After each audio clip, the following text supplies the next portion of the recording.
I'm going to share with you the 10 keys to unlock what I call your Kwik brain. Right? These are the 10 things scientifically proven to help you be faster, smarter, and better, to optimize your brain health and your fitness. And now, every single thing I'm going to say, nobody's going to debate.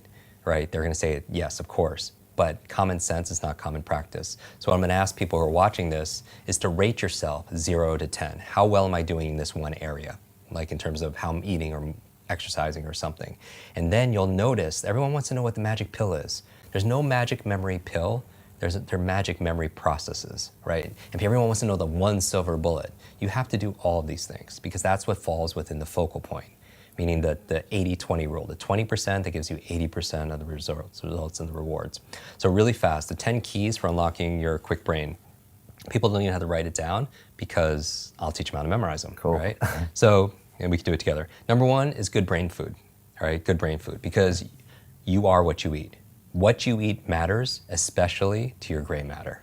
What you eat matters, especially to your gray matter. So we did a whole episode on my top 10 favorite brain foods, and I show people how to memorize it in 2 minutes. I mean, it's wild, but there's certain foods that are really good for your brain, and you probably eat most of these foods as you are, because I know you're very... Blueberries, yeah, all like blueberries is like, I call them brain berries, and avocados and the good fats and all of them. Okay. So there's 10 of them that I recommend, and so they're really excellent. They're very neuroprotective and such, including dark chocolate. So dark chocolate is good. What's good for your mood is generally good for your mind. But so a good brain diet is number one. So just rate yourself on a scale of 0 to 10. How good is your diet? All right. Number two is killing ants, automatic negative thoughts, your self-talk. And so what I would recommend people, 0 to 10. How does that feel? How well are you doing? And not only that, but maybe going on a little fast or a cleanse. Like we cleanse the food we eat and things we put in our body. But what about the thoughts? Okay. So the third thing, exercise. People, really, we know. Number 4, brain nutrients. And this is a subject that comes up because a lot of people travel, they have fast food lifestyles, and but maybe they're lacking in certain supplements. And what I would say is, I'm not a nutritionist, I'm not anything that ends on an ist, but go to a doctor, a good functional medicine doctor, have a blood test, and I say the same thing for diet. When people say what's the best, do food sensitivity tests, see what your blood says. Red, yellow, green. Red, stay away from. Yellow, sparingly. Green, and see how you flourish on it afterwards, right? And then test it. But same thing with nutrient profile. You can see what you're deficient in. Because if you're low on B vitamins, if you're low on DHA, then you're gonna have cognitive issues. Fifth thing that you want to optimize your brain is positive peer group. We know who you spend time with is who you become, and it's not just a positive thinking, affirmation quote. Literally, you have mirror neurons, and your mirror neurons in your nervous system is when you could watch a sport or watch a movie and you could feel what they feel.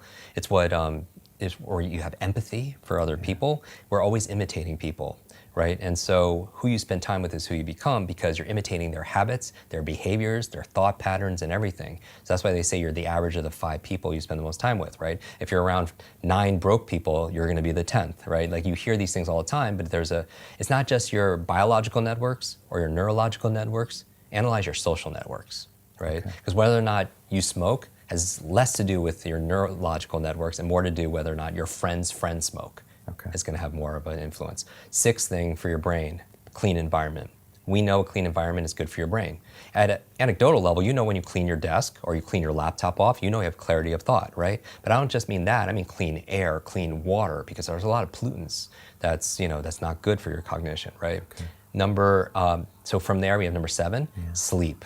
This is a big one for so many people. Number 8 is brain protection, meaning that, like I work with a lot of athletes, high-performer athletes. Concussions are a big deal, right? And I've had a number of TBIs, traumatic brain injuries. But not just that, I did a whole episode on electromagnetic fields.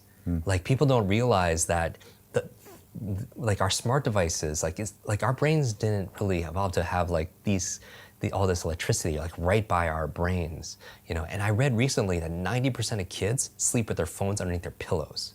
I mean, who knows the effect that's having? So better avoid it. Protect your brain. Wear a helmet. And then finally, 9 and 10. 9th key to keeping your brain alive is new learnings, right? The neurogenesis and neuroplasticity means neurogenesis, you could create new brain cells the day you die. Science never thought that. Neuroplasticity is saying you could create new connections, meaning that Einstein's brain wasn't bigger than any of ours. In fact, it was smaller, but parts of his brain were very highly connected because he would do these theta state brain thought experiments, and every single time you have a new thought, you may create new connections, right? And so the way to improve neurogenesis, neuroplasticity, two things: novelty and nutrition. Okay. Just like when you're an athlete, just like training your body, you give it novelty or stimulus, and then you feed it with nutrition, right? And so that's how you build your mental muscles too. Finally, number 10, stress management. Stress management, meaning people don't realize it because it's invisible, but it's like you don't realize how much stress you're under until you're on vacation or you're getting a massage. You don't realize because it's all there all the time. It's like the fish that they don't see the water because it's there all the time. So what are we doing to cope? Meditation, relaxation, massage, yoga, whatever it is that gets us stressed. So those are the 10 keys. So I'm gonna teach people right now how to memorize all 10 in a few minutes.